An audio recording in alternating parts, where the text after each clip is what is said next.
সম্পত্তির মালিক হয়, মানুষের জানমালের সয় সম্পত্তির ক্ষতি করে এবং এই ছাত্র আন্দোলনের বিপক্ষে তার অবস্থান থাকে, আমরা কেরানীগঞ্জের ছাত্র সমাজের পক্ষ থেকে তারও বিপক্ষে অবস্থান গ্রহণ করছি। আজকে যে যদি অপরাধী হয়ে থাকে তার বিরুদ্ধে আমরা আজকে থেকে জিহাদ ঘোষণা করলাম। সে অপরাধী হয়ে থাকলে আজকে থেকে তাকে 1 সপ্তাহ সময় দিলাম, সে সংশোধন হয়ে যাক।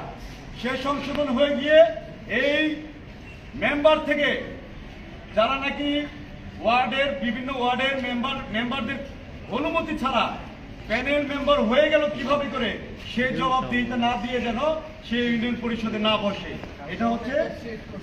এটা হচ্ছে সাধারণ ছাত্রদের দাবি এবং বিভিন্ন ছাত্র সমাজকে সে নাকি থ্রেট করছে, তাকে দেখে দিবে এবং কাউকে গুলি করার অভিযোগ পাওয়া গেছে এবং এর মধ্যে কার কাছে চাঁদা চেয়েছে, এই সমস্ত অভিযোগ আমাদের কাছে এসেছে না। এবং আজকে এই অনুষ্ঠানে না আসার জন্য কাকে টাকা দিতে চেয়েছে, অফার করেছে, তার অভিযোগ আমাদের কাছে আসছে। আমরা ইউনূস স্যারের সাথে বসবো। কেরানীগঞ্জের ছাত্র সমাজ কুন্ডা ইউনিয়নের পক্ষে আছে, কুন্ডা ইউনিয়নের ছাত্র সমাজের পক্ষে আছে। এই বলে আজকে এই অনুষ্ঠান সমাপ্ত ঘোষণা করছি। আসসালামু আলাইকুম। আমার ভাই কবরে, আমার ভাই কবরে, রাসেলের কালো হাত ভেঙে দাও, গুড়িয়ে দাও, ভেঙে দাও, গুড়িয়ে দাও, রাসেলের কালো হাত জেগেছে রে, জেগেছে, ছাত্র সমাজ জেগেছে, লেগেছে রে, লেগেছে, রক্তে আগুন লেগেছে। আমার ভাই কবরে, রাসেল কেন চেয়ারে, রাসেল কেন চেয়ারে, আমার ভাই কবরে, আমার ভাইয়ের রক্ত বিনা দেবে দেব না, রাসেলের কালো হাত ভেঙে দাও, গুড়িয়ে দাও, ভেঙে দাও, গুড়িয়ে দাও, রাসেলের কালো হাত, রাসেলের কালো হাত ভেঙে দাও, গুড়িয়ে দাও, লেগেছে রে, লেগেছে, রক্তে আগুন লেগেছে, জেগেছে রে, জেগেছে, যুব সমাজ জেগেছে, লেগেছে রে, লেগেছে, রক্তে আগুন লেগেছে, জেগেছে রে, জেগেছে, যুব সমাজ জেগেছে। আরে চলো রে, চলো, চলো রে, চলো, আগুন জ্বালো, আগুন জ্বালো, চলো রে, চলো, চলো, চলো, আগুন জ্বালো, আগুন জ্বালো। আমার ভাই কবরে, রাসেল কেন চেয়ারে, রাসেলের কালো হাত ভেঙে দাও, গুড়িয়ে দাও। প্রিয় দর্শক, আপনাদেরকে স্বাগত জানাচ্ছি। আপনারা দেখলেন যে দক্ষিণ কেরানীগঞ্জের কুন্ডা ইউনিয়নের একজন মেম্বার, রাসেল মেম্বার, তিনি হাজার হাজার কোটি টাকার মালিক হয়েছেন।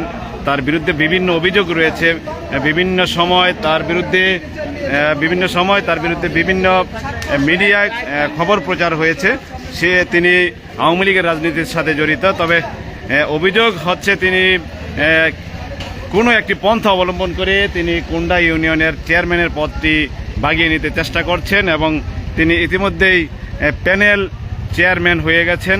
মানে আসলে কিভাবে তিনি প্যানেল চেয়ারম্যান হলেন সেই ব্যাপারে এই ছাত্র সমাজ তারা এই উপজেলায় এসেছিল, তারা ইউনূস মহোদয়ের সাথে কথা বলতে এসেছিলেন। তবে তারা যেহেতু ইউনূ সাহেব ছিলেন না, তাই তারা নিজেদের মধ্যে সলা পরামর্শ করে তারা এখন বেরিয়ে যাচ্ছেন। আমি তাদের সাথে কথা বলতে চেষ্টা করছি।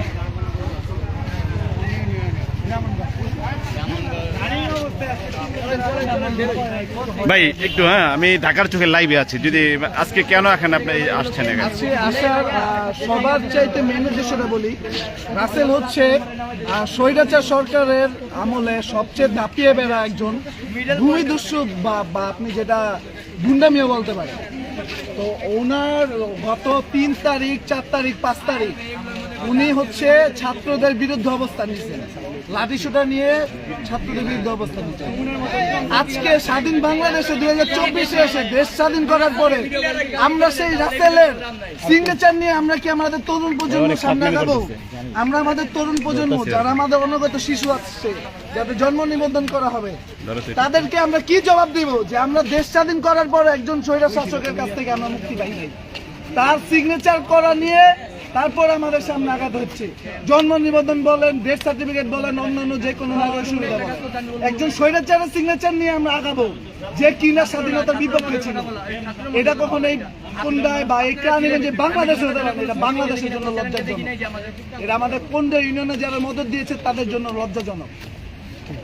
অনেক ভিডিও হয়েছে যে ভিডিও করতে ভিডিও করার পর ভিডিও ডিলিট করতে কেন ভাই আপনারা ভিডিও ডিলিট করবেন কেন? আমার যদি ছাত্র সমাজ যদি হেরে যায় পুরো বাংলাদেশ হেরে যাবে। আমরা কি ছাত্র সমাজের বাইরে? এই আমরা ছাত্র সমাজের বাইরে? মিয়া তুমি কি বলতেছো বাবা, কি বলতেছো? ভাই ফোনটা কি বলে মানুষের একটা ই থাকে না।